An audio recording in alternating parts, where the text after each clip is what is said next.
Sağ ol lan şart deyəsən kitabın qanarağını zadından alırsan. Həmin oradan kitablar. Ha, sen ne? Mən? Şair, gel otur aparım. Hara gedirsən? Bir onun bir diqqətlə baxır. Sifətinə bandit sifət var. Sifətinə mütəşəkkil cinayətkar sifətin var. O aparıb yalladı verir səni. Kutkan qız adını əlinə alacaq, təzə alırsan. Sənə orqanizatını satıb verir, böyrək. Ona diqqətlə baxma. Sən ən azından bığını qıray. Get canın qoxur, get canın qoxur. Mən özüm sipər eləyərəm. Sinəmi sipər eləyərəm.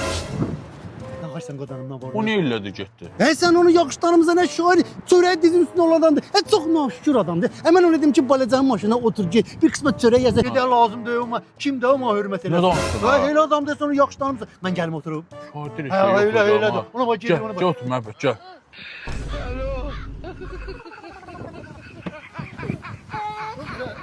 Heç sənə etibar eləmir ha. Heç, şurası qadın. Deyirəm insanlara etibar yoxdur da, insana etibar